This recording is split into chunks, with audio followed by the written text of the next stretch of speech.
अब तुम मोटा मोटा ये बताओ पर डे कितनी इनकम है तुम्हारी, सेविंग की, बचत की? टाइम पे कौन 1500 नहीं गए 1500 पकड़ के चले है ना। कितने को बताया भाई ने? 45,000 महीना। तुम कितना कमा रहे हो भाई?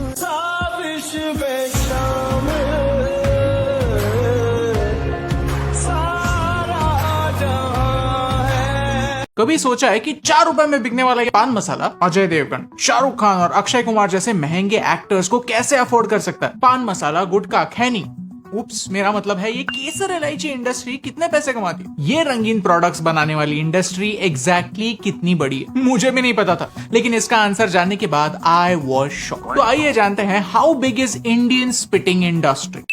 वीडियो काफी इंटरेस्टिंग है तो प्लीज इसे एंड तक देखिए, और अगर आपको इस वीडियो का पॉइंट समझा तो इसे अपने दोस्तों के साथ शेयर कीजिए। सबसे पहला सवाल, ये पान मसाला वाले लोग इतने बड़े स्टार्स को कैसे अफोर्ड कर सकते हैं? फिल्म अवार्ड्स को स्पॉन्सरशिप पान मसाला कंपनीज देते हैं, बड़े न्यूज़पेपर्स की फ्रंट पेज पर बड़े बड़े एड्स छापते हैं, यहाँ तक अपने 30 सेकंड के एड के शूट के लिए फॉरेन लोकेशंस भी जाते हैं। ये सब करने के लिए पैसे तो लगते होंगे, और ये ब्रांड्स ये सारा खर्चा इजिली अफोर्ड कर सकते हैं, क्योंकि भारत का पान मसाला मार्केट 41,000 करोड़ का है। To put things in perspective, India का चॉकलेट मार्केट 16,000 करोड़ का है, और हमारा बिस्किट मार्केट 37,000 करोड़ का। बड़े एक्टर्स एक एड के लिए 10 करोड़ चार्ज करते हैं, जो एक 41,000 करोड़ की इंडस्ट्री के लिए सिर्फ 0.02%। भारत पान मसाला एक्सपोर्ट करने में दुनिया में नंबर 1 है, और हमारा सबसे बड़ा इंपोर्टर यूएई है। पूरी टोबैको इंडस्ट्री कुल मिलाकर 4.5 करोड़ लोगों को एम्प्लॉय करती है। अब आता है मेरा दूसरा सवाल, क्या लोगों को कैंसर बेचना लीगल है? वर्ल्ड हेल्थ ऑर्गेनाइजेशन कहता है कि दुनिया में 10 करोड़ लोग टोबैको रिलेटेड कैंसर की वजह से मरते हैं, और ये नंबर 21वीं सदी में 100 करोड़ होने वाला है। मूवी शुरू होने से पहले आपने वो मुकेश वाले एड्स तो देखे ही होंगे। कैंसर का इन सारे नशीले पदार्थों से रिलेशन है, ये समझने के लिए आपको कोई साइंटिस्ट होने की जरूरत नहीं, सिर्फ एक बार थिएटर में जाकर मूवी देखने की जरूरत है। लेकिन फिर भी ये 41,000 करोड़ की इंडस्ट्री बढ़ती ही जा रही है। कैसे? क्योंकि वो जीनियस है, मार्केटिंग में जीनियस। यू सी, अब भारत में टोबैको प्रमोट नहीं कर सकते। 2011 के बाद सारी स्टेट गवर्नमेंट्स ने तंबाकू के साथ पान मसाला बेचना बैन कर दिया। तो इन कंपनीज ने क्या किया? पान मसाला में से टोबैको हटा दिया। पान मसाला बेसिकली पान के अलग अलग इंग्रेडिएंट्स का मिक्सचर है, इसीलिए केसर के नाम पर भी बिकता है, और इसे एक फूड आइटम की तरह बेचा जाता है। इनफैक्ट एक पान मसाला को वही ऑर्गेनाइजेशन रेगुलेट करती है जो आपके पार्ले जी को रेगुलेट करती है। ओके, तो टोबैको नहीं है, राइट? तो पान मसाला खाने से क्या फर्क पड़ता है? द सीक्रेट है, जब आप पान मसाला खरीदते हैं तो लोकल पान की टपरी वाला आपको एक और पैकेट देता है जिसमें असली माल होता है, और ये माल पान मसाला में मिलाने के बाद आपको मुंह का कैंसर मिलता है।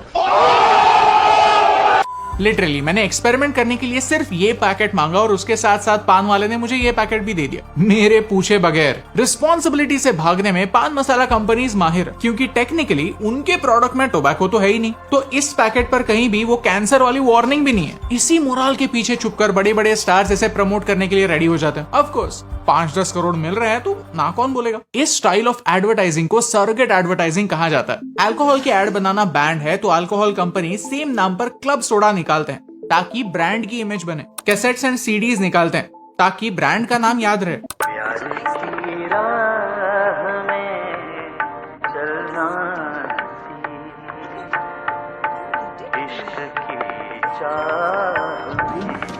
पॉपुलर एड कैंपेन्स चलाते हैं जो आपको सालों साल याद रहे।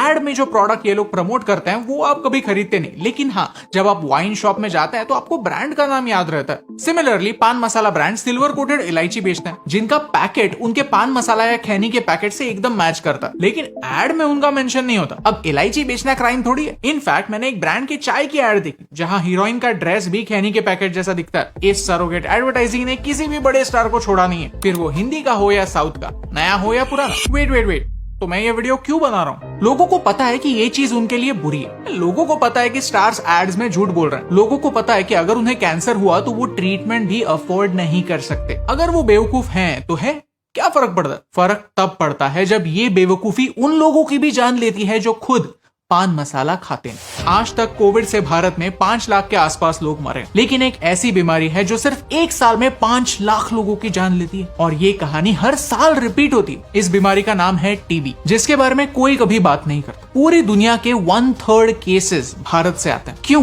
क्योंकि टीबी कोविड की तरह ही ड्रॉपलेट से फैलता है। जब एक इन्फेक्टेड इंसान खांसता है, छींकता है या फिर रास्ते पर थूकता है, तब उनके इन्फेक्टेड ड्रॉपलेट्स उनकी बॉडी से निकलकर हवा में जाते हैं। सवाल यह है, क्या बाहर के लोग छींकते खांसते नहीं? ऑफ कोर्स, लेकिन वो थूकते नहीं। एक पान मसाला खाने वाला इंसान ऑन एवरेज 10 मिनट में 20 से 30 बार थूकता है। अगर वो रिक्शा चलाने वाला हो जो पूरे शहर में घूमता है और अगर उसके बॉडी में टीबी हो तो वो लिटरली टीबी एक दिन में पूरे शहर में फैला सकता है, आपके घर ला सकता है, आपकी किसी भी गलती के बिना आपकी लाइफ बर्बाद कर सकता है। तो हम क्या कर सकते हैं? इस वीडियो की शुरुआत में मैंने आपको बताया कि ये पान मसाला इंडस्ट्री कितनी बड़ी है। उसका एक रीजन था क्योंकि मुझे इस इंडस्ट्री को एक सवाल पूछना। अगर करोड़ों रुपए एड्स पर खर्च हो सकते हैं, अगर आपके एक एड में एक से ज्यादा स्टार्स हो सकते हैं, तो आपके टोटल बजट में से एक छोटा सा हिस्सा आप लोगों को थूकने से रोकने में क्यों नहीं खर्च करते? इंडियन रेलवे हर साल 1200 करोड़ सिर्फ थूक साफ करने में स्पेंड करती। बाय दैट लॉजिक ये खर्चा एक्चुअली किसे करना चाहिए? इस नुकसान की जिम्मेदारी लेता कौन है? आपका प्रोडक्ट, आपकी इंडस्ट्री का प्रोडक्ट, उसमें टोबैको हो या ना हो, मेरे देश को ऐसे ऐसे ऐसे बर्बाद कर रहा है। थूकने वाले को शर्म नहीं है? क्या आपको शर्म है? क्या ये 41,000 करोड़ की इंडस्ट्री अपने टोटल टर्नओवर का 0.01% हिस्सा ये धब्बे साफ करने में खर्च कर सकती है? उनसे रिजल्ट की एक्सपेक्टेशन जरूर है, लेकिन उससे पहले मैंने मेरे बिहेवियर में एक छोटा सा बदलाव लाया। मुंबई में किसी भी रिक्शा में बैठने से पहले मैं रिक्शा वाले को एक सवाल करता हूं, क्या आप रास्ते पर थूकने वाले हो? अगर वो हाँ कहता है या फिर उसके मुंह में मैं कुछ देखता हूँ तो फिर मैं उसकी रिक्शा में नहीं बैठता। जब मेरे दिमाग में आइडिया आया तो मुझे लगा कि मैं रिक्शा में ही नहीं बैठ पाऊंगा, मुझे कोई रिक्शा वाला मिलेगा ही नहीं। मैंने सोचा था कि सारे रिक्शा वाले थूकिया होते हैं, बट आई वॉज रॉन्ग। मुझे 1-2 बार रिक्शा छोड़नी पड़ी, लेकिन इमीडिएटली मुझे नेक्स्ट रिक्शा मिल गई। इससे 2 फायदे होते हैं।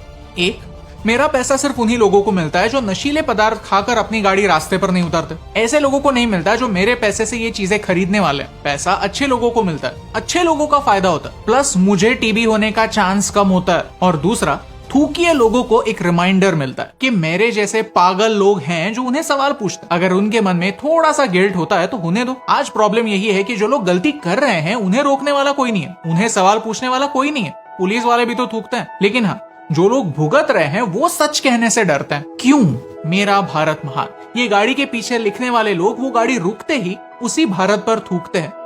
यही सच है। तो मेरा सवाल आपसे, क्या आप उन लोगों को पैसा देंगे जो आपके देश पर थूकते हैं? क्या आप उस इंडस्ट्री को सपोर्ट करेंगे जो उनकी गंदगी साफ नहीं करते? क्या आप उन एक्टर्स की फिल्मों के लिए एक्साइट होंगे जिन्हें ये पता ही नहीं कि उनकी एक्शंस की वजह से भारत में कैंसर और टीबी जैसी बीमारियां फैल रही है? अगर आपको इन सवालों में सेंस लगा तो इस वीडियो को शेयर कीजिए, क्योंकि ये सवाल लोगों तक पहुंचने जरूरी। Tag your favourite actors, celebrities, influencers and ask them. क्योंकि पेंडेमिक की वजह से 2 साल लोगों को घर बैठना पड़ा। लगा था कि अब तो लोग सुधरेंगे, वही सेम गलतियां नहीं करेंगे जिन्होंने उनके पेट पर लात मारी थी, बट आई वॉज रॉन्ग। आपके मुंह में कैंसर ठूसना है तो ठूसो, बस थूकना मना। ये मैसेज हर एक इंसान तक पहुंचना जरूरी, क्योंकि एक के करने से क्या फर्क पड़ता है, लेकिन एक के करने से बहुत फर्क पड़ता है। और इन दोनों लाइंस में सिर्फ एक का फर्क है, and that's the reason why फर्क पड़ता है।